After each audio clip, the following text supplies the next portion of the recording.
James Cameron's Avatar was probably the worst blue movie that I've ever seen, and I've seen a lot.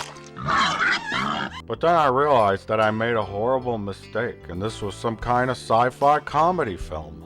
So I figured I'd watch the rest since I took the effort of sneaking into the theater. That was after I walked out of The Princess and the Frog. What a bunch of that was. I guess I'll talk about Avatar. Number 1. The story. Avatar tells the story of Dances with Wolves in space in order to further a director's already vast ego and to advance movie technology further in the wrong direction. In the story, a Marine who got crippled and is in a wheelchair, he's patched into the brain of a human hybrid alien thing from a race called the Na'vi, which is like Blue Man Group meets black people. So the point of all this, I guess, is really just to make us sympathetic to the Na'vi, so that in the end we all can get hit over the head with some kind of anti-technology, anti-military, and anti-corporate message. All I really came to see was that blue chick's tits. And I got this? They've sent us a message. If I wanted a message, I'd go listen to my answering machine. Hi, Mr. Plinkett. Bob Foster here from the Department of Cultural Guilt. Just a friendly courtesy call to remind you about the horrible things that you did to the Native Americans.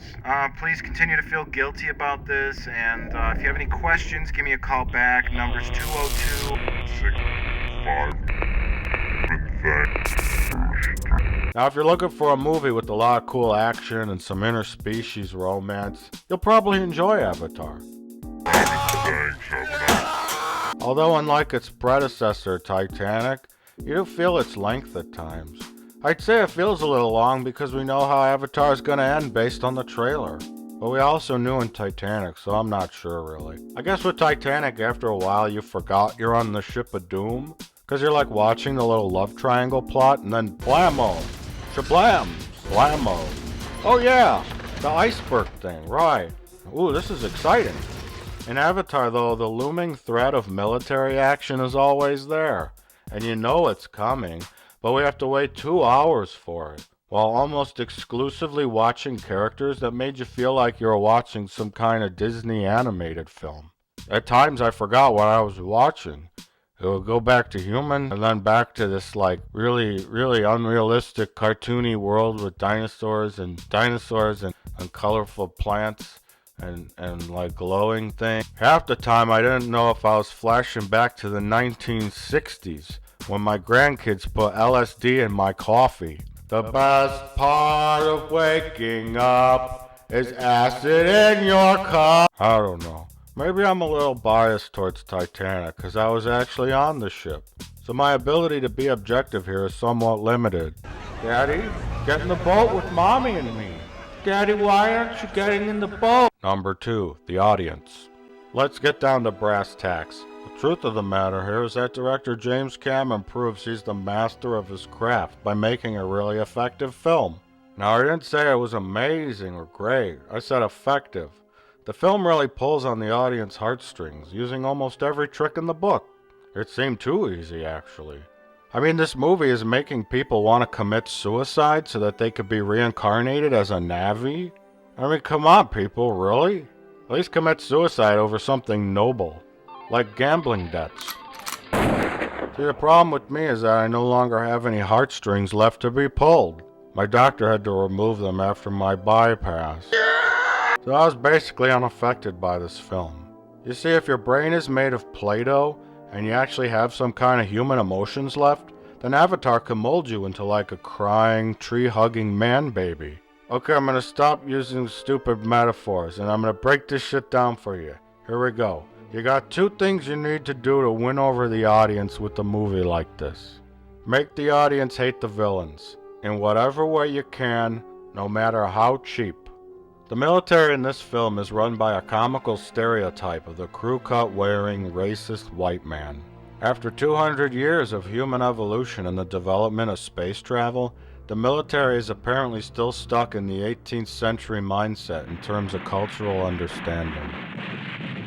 For one, that's kind of insulting to the military today, and 2, it's a little too easy and convenient.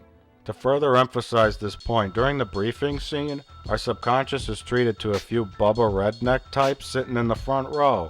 Geez, these guys look like they're gonna get on their motorcycles and go beat their wives. After they down a couple beers, of course. You might not have noticed these guys at first, but your brain did. So in order to fulfill your movie objectives, you gotta stick in whatever one-dimensional comical stereotypes you need to build up the audience's hatred. The a-hole general, the golf-playing rich corporate asshole who only cares about his profits, and the wealthy, arrogant, bitch-slapping, trophy wife-seeking asshole. It's actually okay that these characters don't feel like real people or have any depth to them.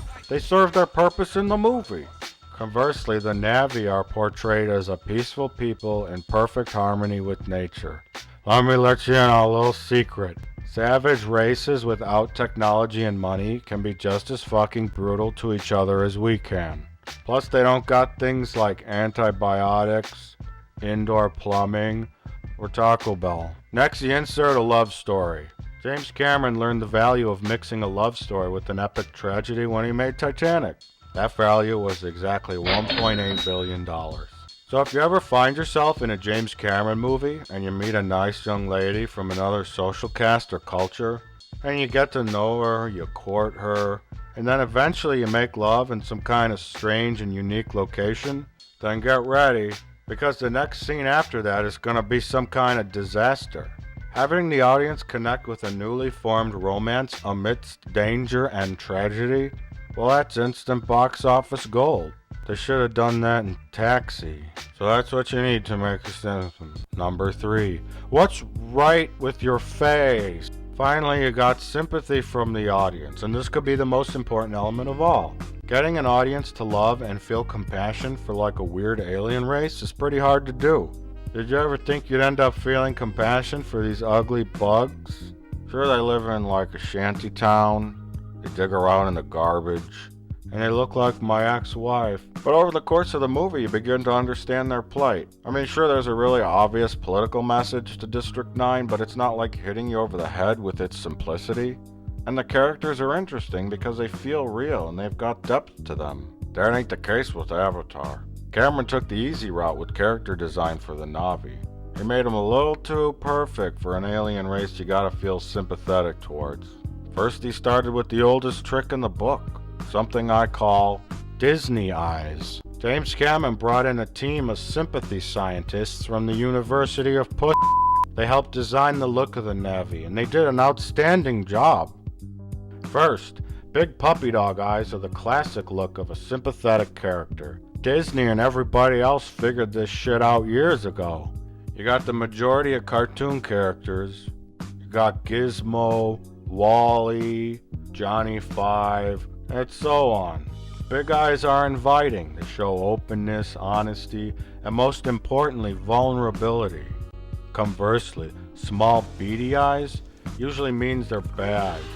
Like they're hiding something, they're evil, sinister, unsympathetic, distrustful, dishonest, malevolent, baneful. Oh shit.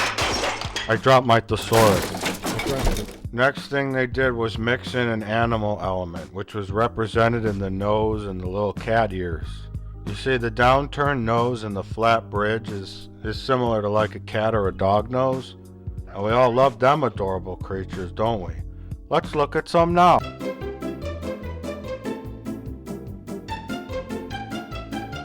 Cats and dogs represent innocence. Usually it's very sad when a cat or a dog dies in a movie, because they don't know nothing about what's going on in the world. Flipping that element into the Na'vi's face is a work of genius.